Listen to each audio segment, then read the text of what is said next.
teman itu ibarat cermin. Dengan siapa Anda berteman, itulah penampakan Anda aslinya. Dengan siapa Anda nyaman, itulah pada hakikatnya sifat Anda yang sesungguhnya. Dengan siapa Anda suka berinteraksi, maka itulah sifat dasar yang sebenarnya Anda miliki. Karena apa? Orang itu pasti kumpul dengan yang sejenis. Nah sekarang poin pertama, kita punya hak untuk memilih kita berteman dengan siapa. Panjenengan mau akrab sama si A, haknya siapa? Hak panjenengan. Panjenengan mau cukup say hello dengan si fulan, hak Anda juga. Maka dengan itu jangan sampai apa yang Anda pilih akan menjadikan Anda menyesal di kemudian hari. Jangan harap bisa berubah kalau kamu mesti dikeliling orang yang gak pernah berubah. Kau ingin jadi lebih baik, tapi kenapa langkahmu masih berat? Kenapa hati masih terasa jauh dari cahaya? Mungkin karena kau masih bertahan di lingkaran yang sama dengan orang-orang yang menjauhkanmu dari Allah. Rasulullah SAW bersabda, seseorang itu tergantung agama teman dekatnya. Maka lihatlah siapa yang menjadi teman dekat kalian.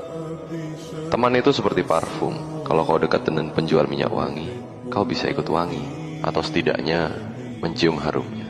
Tapi jika kau duduk di samping pandai besi, kau bisa terbakar, atau paling tidak pulang dengan bau yang menusuk. Maka kalau kau sungguh ingin hijrah, ingin berubah jadi pribadi yang lebih baik, jangan cuma ubah penampilan, jangan cuma ubah rutinitas, tapi ubahlah lingkungan dan teman-temanmu. Karena seringkali kita bukan gak kuat, tapi kita terlalu lama dikelilingi oleh orang-orang yang tak menumbuhkan iman. Lebih baik sendiri dalam ketaatan daripada ramai dalam kemaksiatan, karena Allah tak pernah meninggalkan hamba yang berjalan sendiri demi mencarinya. Allah Subhanahu wa Ta'ala berfirman, teman-teman akrab pada hari itu akan saling bermusuhan, kecuali orang-orang yang bertakwa. Jika tak ada yang bisa menemanimu menuju Allah, maka tetaplah berjalan, walau sendirian. Karena jalan menuju surga tidak butuh keramaian, tapi keikhlasan. Pernah dengar gak?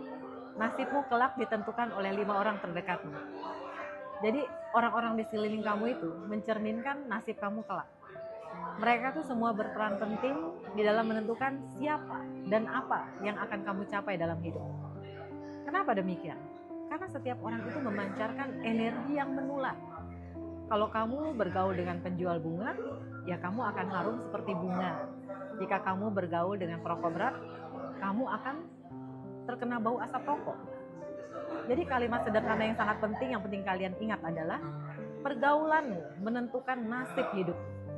Karena tanpa sadar, kamu mulai mengikuti pikiran, perasaan, serta tindakan dari orang-orang di sekitarmu itu. Jadi ya hati-hatilah dengan siapa kalian bergaul. Lebih baik kalian sendiri daripada berkumpul dengan orang-orang yang salah. Demikian. Jadi masalah teman ini sangat prinsip dalam kehidupan kita. Mempengaruhi gaya bicara kita, mempengaruhi gaya pemikiran kita, mempengaruhi tujuan hidup kita. Maka jangan sampai salah milih teman. Apalagi teman kita sering ketemu. Nah kalau waktu kita ternyata habis buat yang tidak bermanfaat, jadi hidup kita sia-sia, tidak bermakna. Tapi kalau teman tersebut mengajak pada kebaikan, sehingga waktu kita terfokus pada kebaikan, kita ketemu, kita ngobrol, kita bercanda, biasa. Tetapi ada yang menjadi pusat sama-sama tujuan kita. Itu sama-sama misalnya untuk kebaikan, sama-sama untuk dakwah, sama-sama untuk belajar misalnya. Maka harus selektif dalam mencari teman. Kapan ada teman yang ternyata kita bergaul dengan dia mengurangi iman kita, tinggalkan. Jangan ragu-ragu. Jangan ragu-ragu. Demi kehidupan antum di dunia maupun di akhirat. Jadi seorang berusaha mencari teman-teman yang baik. Kalau teman-teman tersebut ternyata dengan bergaul dengan mereka menambah keimanan, maka peganglah teman-teman tersebut. Kalau ternyata bergaul dengan mereka, ngobrol dengan mereka, kita rasa iman kita kurang, ini berarti teman yang buruk. Mudah seperti itu ya. Jadi kalau kita ingin ukur ini teman kita baik atau tidak, kita cek betul iman kita. Sebelum kita ketemu dia, kita ngobrol, kita tertawa-tawa, kita makan bareng. Ada tambah keimanan dalam diri kita, berarti ini teman-teman yang baik. Tapi kalau kita setelah ngobrol dengan dia, duduk 1 jam, 2 jam, ternyata kita tatkala berpisah, hati kita terasa lebih keras, berarti teman yang buruk.